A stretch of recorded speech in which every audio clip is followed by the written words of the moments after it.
नमस्ते भाइ बहिनीहरू। आज सिभिल इन्जिनियरिङ कोर्सको कक्षा 11 को पहिलो कक्षामा यहाँहरू सम्पूर्णलाई हार्दिक स्वागत गर्दछु र आज म यहाँहरू सामु जियोटेक्निकल इन्जिनियरिङ विषयको बारेमा चर्चा गर्न गइरहेको छु। त सबैभन्दा पहिले मैले यहाँहरूले अध्ययन गर्नुभएका कक्षा 9 र 10 मा अध्ययन गरिसकेका विषयहरूको बारेमा सानो चर्चा गर्नेछु। यहाँहरूले कक्षा 9 मा जम्मा 10 वटा विषय अध्ययन गरिसक्नुभयो, जसमध्ये इङ्ग्लिश, नेपाली, म्याथमेटिक्स र साइन्स गरी 4 वटा जेनरल सब्जेक्ट अध्ययन गर्नुभयो। त्यसैगरी कम्प्युटर एप्लिकेसनमा कम्प्युटर सम्बन्धीका कुराहरू अध्ययन गर्नुभयो। त्यसैगरी इन्जिनियरिङ ड्रइङमा ड्रइङहरू विभिन्न आकारका ड्रइङ नक्साहरू बनाउने कुराहरूमा अध्ययन गर्नुभयो। त्यसैगरी कन्स्ट्रक्सन टेक्नोलोजी अन्तर्गत निर्माण कसरी गर्ने, निर्माण प्रक्रियाका बारेमा र निर्माणको टेक्नोलोजी कस्तो छ भन्ने, कस्तो हुन्छ भन्ने बारेमा यहाँहरूले अध्ययन गर्नु भइसक्यो। त्यसैगरी इन्जिनियरिङ सर्वेमा सर्वे कसरी गर्ने, सर्वेका प्रकारहरूका बारेमा अध्ययन गर्नुभयो। त्यसैगरी वाटर सप्लाई सेनिटरी इन्जिनियरिङमा खानेपानी तथा ढल निकासका बारेमा यहाँहरूले अध्ययन गर्नुभयो। त्यसैगरी वर्कसप प्र्याक्टिसका बारेमा प्र्याक्टिकल अर्थात् प्रयोगात्मक कुराहरू यहाँहरूले अध्ययन गर्नु भइ नै सक्यो। त्यसैगरी यहाँहरूले कक्षा 10 मा पनि अध्ययन गरिसक्नुभयो। कक्षा 10 मा इङ्ग्लिस, नेपाली, म्याथमेटिक्स र साइन्स गरी जेनरल विषयहरू अध्ययन गर्नुभयो। त्यसैगरी इन्जिनियरिङ विषयहरूमध्ये इन्जिनियरिङ ड्रइङ दोस्रो अध्ययन गर्नुभयो र त्यसैगरी इन्जिनियरिङ सर्वे दोस्रो पनि अध्ययन गरिसक्नुभयो। त्यसैगरी बिल्डिङ कन्स्ट्रक्सनमा भवनहरू निर्माणका बारेमा अध्ययन गरिसक्नुभयो। त्यसैगरी वाटर रिसोर्स इन्जिनियरिङ अन्तर्गत पानीका स्रोत सम्बन्धीको विभिन्न खालका इन्जिनियरिङ स्ट्रक्चरहरूको बारेमा अध्ययन गरिसक्नुभयो। त्यसैगरी हाइवे भन्नाले सडक अर्थात् राजमार्गहरू सम्बन्धी अध्ययन गरिसक्नुभयो। त्यसैगरी एस्टिमेटिङ, कस्टिङ र सुपरभिजन सम्बन्धी यहाँहरूले अध्ययन गरि नै सक्नुभयो। अब भाइ बहिनीहरूले कक्षा 11 मा अध्ययन गर्नु हुँदैछ। आज कक्षा 11 को पहिलो क्लास यहाँहरू सामु म प्रस्तुत गर्न गइरहेको छु र त्योभन्दा पहिला मैले कक्षा 11 मा अध्ययन गर्ने विषयहरू प्रस्तुत गर्न चाहन्छु। भाइ बहिनीहरूले कक्षा 11 मा जम्मा 6 वटा विषयहरू अध्ययन गर्नुपर्ने छ, जसमध्ये पहिलोमा इङ्ग्लिस, दोस्रोमा म्याथमेटिक्स, तेस्रोमा फिजिक्स, चौथोमा केमिस्ट्री गरी 4 वटा जेनरल सब्जेक्ट अध्ययन गर्नु छ भने पाँचौंमा जियोटेक्निकल इन्जिनियरिङ र छैटौंमा रोड कन्स्ट्रक्सन र मेटेरियल टेस्टिङ गरी 2 वटा इन्जिनियरिङ विषय अध्ययन गर्नुपर्ने छ। त्यसैगरी कक्षा 11 पश्चात यहाँहरूले 12 मा पनि 6 वटा विषय नै अध्ययन गर्नुपर्ने छ, जसमध्ये पहिलोमा नेपाली, दोस्रोमा म्याथमेटिक्स, तेस्रोमा फिजिक्स, चौथोमा केमिस्ट्री, पाँचौंमा स्ट्रक्चरल एनालाइसिस आरसिसी डिजाइन र छैटौंमा maintenance and rehabilitation of structure गरी 4 वटा जेनरल र 2 वटा इन्जिनियरिङ विषयहरू अध्ययन गर्नुपर्नेछ। भाइ बहिनीहरू, मैले यहाँहरूलाई जियोटेक्निकल इन्जिनियरिङको बारेमा चर्चा गर्न गइरहेको छु।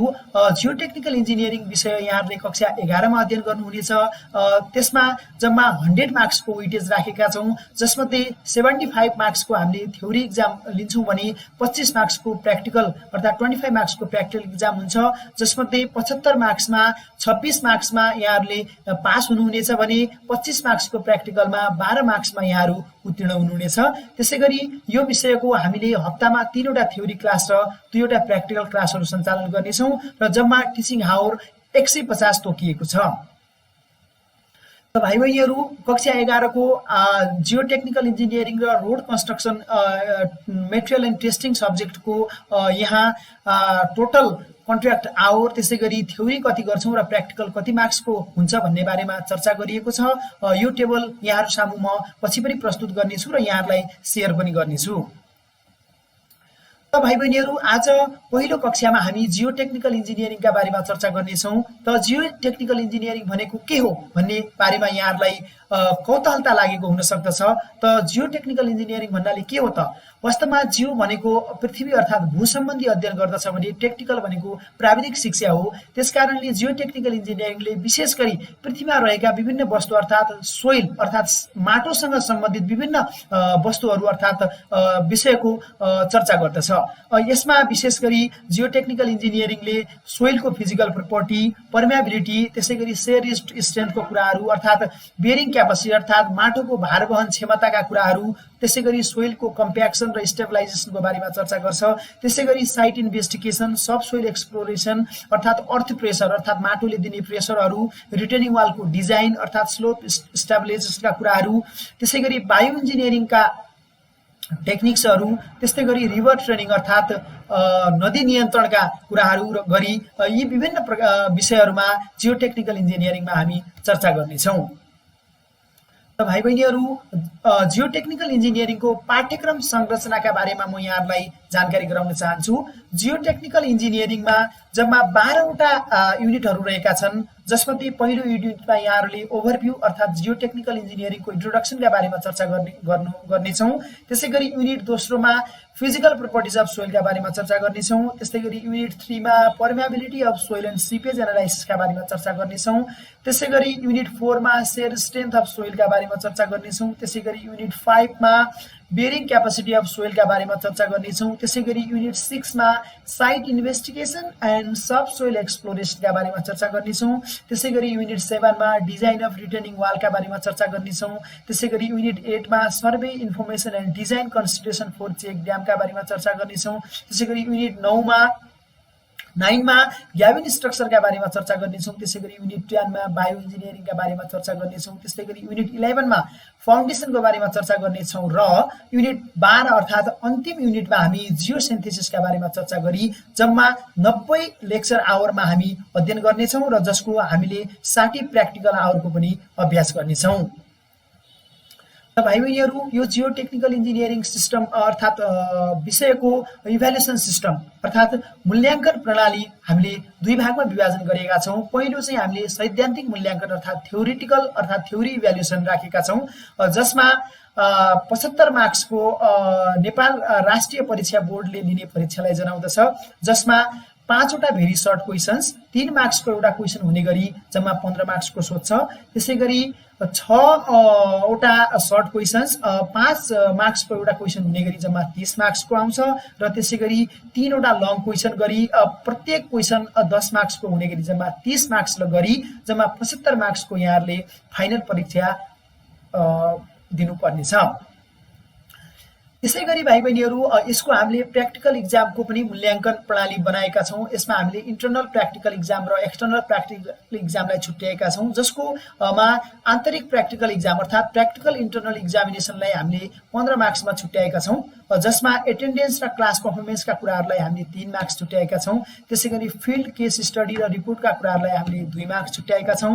प्र्याक्टिकल फर्स्ट इक्जामलाई 5 मार्क्स र सेकेन्ड इक्जामलाई 5 मार्क्स गरी जम्मा टोटल 15 मार्क्स हामीले इन्टर्नल इक्जामलाई छुट्याएका छौँ भने प्र्याक्टिकल एक्सटर्नल इक्जामको हकमा हामीले प्र्याक्टिकल इक्जामलाई फाइनल प्र्याक्टिकल इक्जामलाई 6 मार्क्स र भाइभालाई 4 मार्क्स गरेका छौँ। त्यसै गरी हामीले जम्मा 15 मार्क्स गरी प्र्याक्टिकल इक्जामलाई छुट्याएका छौँ। भाइ बहिनीहरू, जियो टेक्निकल इन्जिनियरिङको अब हामीले पाठ्यक्रम संरचना अन्तर्गत कुन युनिटमा के बारेमा चर्चा गर्छौँ भन्ने हामी यो विषयमा चर्चा गर्न गइरहेका छौँ। त भाइ बहिनीहरू, युनिट फर्स्टमा हामीले ओभरभ्यू जियो टेक्निकल इन्जिनियरिङ छ। यस अन्तर्गत हामीले सोइलको डिफिनेसनका बारेमा, त्यस्तै गरी सोइलको इम्पोर्टेन्स के छ सिभिल इन्जिनियरिङमा र सोइलको फिल्ड एप्लिकेसन र जियो टेक्निकल इन्जिनियरिङको फिल्ड एप्लिकेसनका बारेमा चर्चा गर्नेछौँ। त्यसै गरी युनिट 2मा फिजिकल प्रोपर्टिज अफ सोइल छ। यसमा हामीले फेज डायग्रामका बारेमा छलफल गर्छौँ र रिलेसनसिपका बारेमा छलफल गर्छौँ। त्यसै गरी bulk unit weight, dry unit weight र स्पेसिफिक ग्राभिटी पत्ता लगाउनुको बारेमा छलफल गर्छौँ। त्यसै गरी सोइलको कन्सिस्टेन्सी टेस्ट, त्यसै गरी एटरबर्स लिमिट, कन्सिस्टेन्सी लिमिट अर्थात् लिक्विड लिमिट, प्लास्टिक लिमिट र श्रिङ्केज लिमिट र प्लास्टिसिटी इन्डेक्स बारे हामी छलफल गर्नेछौँ। त्यस्तै गरी लिक्विड लिमिट निकाल्ने, प्लास्टिक लिमिट निकाल्ने र श्रिङ्केज लिमिट निकाल्ने विभिन्न हिसाबहरूका बारेमा हामी अभ्यास पनि गर्नेछौँ। त भाइ बहिनीहरू, त्यसै गरी युनिट 3मा permeability of soil and seepage एनालाइसिसका बारेमा हामी अध्ययन गर्नेछौँ, जस अन्तर्गत definition of permeability, difference laws and factor effective of पर्मियाबिलिटीका बारेमा अध्ययन गर्नेछौँ। त्यसै गरी कोफिसिएन्ट अफ पर्मियाबिलिटी निकाल्ने 2वटा मेथड, कन्स्टेन्ट हेड मेथड र फलिङ हेड मेथड को पर्मियाबिलिटीका बारेमा हामीले अध्ययन गर्नेछौँ। त्यसका केही प्रब्लम्सका बारेमा हामीले अध्ययन गर्नेछौँ र त्यस्तै गरी कोफिसिएन्ट अफ पर्मियाबिलिटी निकाल्ने हिसाबहरू पनि हामीले गर्नेछौँ। त्यसै गरी सिपेज फ्लो अर्देन स्ट्रक्चर अर्थात् माटोबाट बनेका संरचनाहरूमा पानीको फ्लो कसरी हुन्छ भन्ने बारेमा अध्ययन गर्छौँ। त्यस्तै फ्लो नेट र त्यसका क्यारेक्टरिस्टिक्सका बारेमा पनि हामीले चर्चा गर्नेछौँ। त्यसै गरी युनिट 4मा सेयर स्ट्रेन्थ अफ सोइल अन्तर्गत shear failure of soil, types of concept of सेयर स्ट्रेन्थका बारेमा छलफल गर्नेछौँ। त्यस्तै गरी सेयर रेसिस्टेन्सका बारेमा छलफल गर्छौँ। मोर्स कोलम फेलियर थ्योरीका बारेमा चर्चा गर्छौँ। त्यस्तै गरी कोहेसिभ र कोहेसनलेस सोइलका बारेमा चर्चा गर्छौँ। त्यस्तै गरी ल्याबोरेटरी डिटर्मिनेसन अफ सेयर स्ट्रेन्थमा हामीले अनकन्फाइन्ड, कन्फाइन्ड, त्यसै गरी vane shear test, direct shear test लगायतका विभिन्न खालका सेयर टेस्टहरूको बारेमा हामीले अध्ययन गर्नेछौँ। त्यसै गरी युनिट 5 मा बेयरिङ क्यापासिटी अफ सोइलका बारेमा छलफल गर्छौँ। यो अन्तर्गत concept of bearing capacity, ultimate bearing capacity, safe bearing capacity, allowable bearing प्रेसरका बारेमा छलफल गर्छौँ। त्यस्तै गरी तेर्जागी भन्नाले फादर अफ सोइल मेकानिक्सलाई जनाउँछ। त्यस्तै गरी उहाँहरूले एउटा एनालाइसिस निकाल्नु भएको छ, तेर्जागी एनालाइसिस र यसका एजेन्ट्सका बारेमा हामी छलफल गर्छौँ।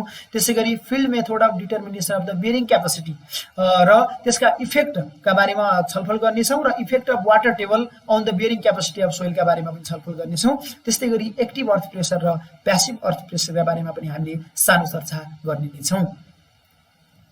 त्यसै गरी युनिट 6 मा site investigation and sub soil exploration अन्तर्गत हामीले इन्भेस्टिगेसनको आवश्यकता के छ, यसका प्रकारहरू के छन् भन्ने बारेमा छलफल गर्छौँ। त्यसै गरी डिस्टर्ब र अनडिस्टर्ब सोइल स्याम्पलका बारेमा चर्चा गर्छौँ।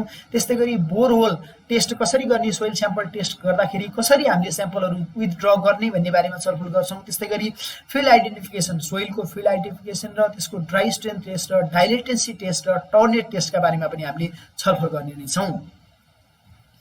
त्यसै गरी युनिट 7 मा डिजाइन अफ रिटेनिङ वाल अन्तर्गत रिटेनिङ वालको फङ्सन, यसको साइट र यसको प्र्याक्टिकल फिचरका बारेमा छलफल गर्छौँ। त्यसै गरी ड्राई मेसिनरी रिटेनिङ वालका स्पेसियल फिचरका बारेमा छलफल गर्छौँ। त्यस्तै गरी स्पेसियल फिचर अफ ग्याबिन कन्स्ट्रक्सनका बारेमा छलफल गर्छौँ र फ्रन्ट ब्रेड र ब्याक ब्रेस्ट रिटेनिङ वालका बारेमा पनि हामीले छलफल गर्छौँ। त्यस्तै गरी रिटेनिङ वाल फेल्युर हुने कमन कारणहरूका बारेमा हामी छलफल गर्छौँ। त्यस्तै गरी रिटेनिङ वाल को स्टेबिलिटी बढाउने विभिन्न टेक्निकहरूका बारेमा छलफल गर्छौँ र रिटेनिङ वालको सामान्य डिजाइनको बारेमा पनि हामीले छलफल गर्ने नै छौँ। त्यसै गरी युनिट 8 मा survey information and design consideration for check dam भनेको छ। चेक ड्यामका लागि हामीले चेक ड्यामको इन्ट्रोडक्सन, यसको प्र्याक्टिकल फिचर र डिजाइन कन्सिडरेसनको बारेमा छलफल गर्छौँ। त्यस्तै गरी हाइड्रोलोजिकल एस्पेक्टमा चेक ड्यामको इन्ट्रोडक्सनका बारेमा अर्थात् यसको महत्त्वका बारेमा छलफल गर्छौँ। त्यस्तै गरी स्पिलवे, स्कर होलहरू अर्थात् चेक ड्यामका विभिन्न खालका केसहरू, स्ट्याटिक एन्ड सोइल मेकानिकल क्यालकुलेसनका बारेमा छलफल गर्छौँ। त्यस्तै गरी गल्ली हेडको स्टेबलाइजेसनको बारेमा छलफल गर्छौँ। स्कोरिङ प्रब्लम, फाउन्डेसन र मेन्टेनेन्सका बारेमा हामीले युनिट 8 मा छलफल गर्नेछौँ। तत्पश्चात युनिट 9 मा ग्याबिन स्ट्रक्चर अन्तर्गत हामीले ग्याबिन स्ट्रक्चरका एडभान्टेज र यसको कन्स्ट्रक्सन कसरी गर्ने भन्ने बारेमा छलफल गर्छौँ। त्यसै गरी ग्याबिन स्ट्रक्चरमा युज हुने वायरको वेब कस्तो हुन्छ र यसको बास्केटहरू कस्तो हुन्छ र यसको मेसहरू कस्तो हुन्छ भन्ने बारेमा छलफल गर्छौँ। अनि यसरी ग्याबिन स्ट्रक्चरलाई कसरी डिजाइन गर्छ भन्ने बारेमा छलफल गर्छौँ र त्यसै गरी ग्याबिन स्ट्रक्चरभित्र फिल हुने मेटेरियलको प्रपर्टी के हुन्छ भन्ने बारेमा चर्चा गर्छौँ र त्यसै गरी ग्याबिन स्ट्रक्चरको डिजाइन, ड्रइङ र त्यसको इम्प्लिमेन्टेसनका बारेमा हामीले चर्चा गर्नेछौँ। त्यसै गरी युनिट 10 मा अर्थात् युनिट 10 मा हामीले बायो इन्जिनियरिङ बारेमा छलफल गर्नेछौँ। बायो इन्जिनियरिङ अन्तर्गत बायो इन्जिनियरिङको डिफिनेसन, यसको फङ्सन र बायो इन्जिनियरिङ सिस्टमको विभिन्न प्रकारहरूमा बारेमा हामीले छलफल गर्नेछौँ। त्यसै गरी बायो इन्जिनियरिङ अन्तर्गतै स्लोप फेल्युरका बारेमा छलफल गर्नेछौँ र स्मल स्केल सिभिल इन्जिनियरिङ प्रणालीका बारेमा छलफल गर्नेछौँ। त्यस्तै गरी भेजिटेसन सिस्टमका बारेमा छलफल गर्नेछौँ। त्यसै गरी यो सिभिल र भेजिटेसन सिस्टम बीचको आन्तरिक सम्बन्ध र यसको इन्टरेक्सनका बारेमा पनि छलफल गर्नेछौँ र प्रोपागेसन मेथडका बारेमा छलफल गर्नेछौँ र त्यसै गरी सेलेक्सन अफ द अप्टिमल टेक्निक्सका बारेमा पनि हामीले छलफल गर्नेछौँ। तत्पश्चात युनिट 11 मा हामीले फाउन्डेसनका बारेमा चर्चा गर्नेछौँ, जस अन्तर्गत स्प्रेड फुटिङ, म्याट फुटिङ र पाइल फुटिङको कन्स्ट्रक्सनका बारेमा छलफल गर्छौँ। पाइल लोड टेस्टका बारेमा छलफल गर्छौँ। त्यसै गरी alignment and effect of pile driving गर्दाखेरि त्यसको एलाइनमेन्ट कस्तो हुनुपर्छ र त्यसलाई चाहिँ इफेक्ट के गर्छ ड्राइभिङ गर्दाखेरि भन्ने बारेमा छलफल गर्छौँ। त्यसै गरी पाइल फाउन्डेसनको कन्स्ट्रक्सनका बारेमा छलफल गर्छौँ। त्यसै गरी क्यासियोन्स अर्थात् ओइल फाउन्डेसनलाई सिङ्किङ कसरी गर्ने भन्ने छलफल गर्छौँ। त्यसै गरी ground water in excavation and methods of control भन्नाले हामीले फाउन्डेसन अर्थात् फाउन्डेसन निर्माण गर्दाखेरि, एक्सकाभेसन गर्दाखेरि, माटो खन्दाखेरि त्यसको ग्राउन्ड लेभल वाटर जुन हुन्छ त्यो ग्राउन्ड वाटरले के असर गर्छ र त्यसलाई कसरी कन्ट्रोल गर्ने भन्ने बारेमा पनि हामीले छलफल गर्नेछौँ। तत्पश्चात अन्तिम च्याप्टर अर्थात् लास्ट युनिट युनिट 12 मा हामीले जियोसिन्थेसिसका बारेमा छलफल गर्नेछौँ। यो अन्तर्गत टाइप्स अफ जियोसिन्थेसिसका बारेमा छलफल गर्छौँ, यसको एप्लिकेसनका बारेमा छलफल गर्छौँ, यसको डिजाइन र यसका कन्स्ट्रक्सन रिक्वायरमेन्टका बारेमा हामीले अध्ययन गर्नेछौँ। यी एवत प्रकारले हामीले टेक्निकल इन्जिनियरिङको जम्मा युनिट 12 सम्पन्न गर्नेछौँ र तत्पश्चात हामीले यो प्र्याक्टिकल टपिकमा पनि प्रत्येक थ्योरी क्लास पश्चात सम्बन्धित प्र्याक्टिकलहरू पनि हामीले गर्ने नै छौँ। जम्मा प्र्याक्टिकलहरूमा 60 आवरका प्र्याक्टिकलहरू रहेका छन्, जसमध्ये 9वटा टपिकमा हामीले प्र्याक्टिकल छुट्याएका छौँ। जम्मा 60 आवरको प्र्याक्टिकल कार्यहरू पनि अभ्यासहरू पनि हामीले थ्योरी लगत सँगसँगै गर्ने नै छौँ। यसै गरी हामीले जियो टेक्निकल इन्जिनियरिङको सम्पूर्ण कोर्सहरू समाप्त गर्नेछौँ। त भाइ बहिनीहरू, आज मैले यहाँहरूलाई प्रथम क्लासमा कक्षा 11 को जियो टेक्निकल इन्जिनियरिङको पाठ्यक्रम संरचना र यसका युनिट कन्टेन्टहरूका बारेमा मैले यहाँहरूलाई जानकारी गराएँ। तर यहाँहरूलाई पक्कै पनि यो भित्र के कस्तो छ भन्ने विषयमा थप कौतूहलता लागेको हुन सक्दछ र यसका लागि हामीले आगामी कक्षाहरूमा प्रत्येक च्याप्टर वाइजको विषयमा छलफल गर्ने नै छौँ भन्दै आजको पहिला कक्षाबाट म यहाँहरूलाई धन्यवाद दिँदै बिदा पनि हुन चाहन्छु। हस्त नमस्ते, धन्यवाद।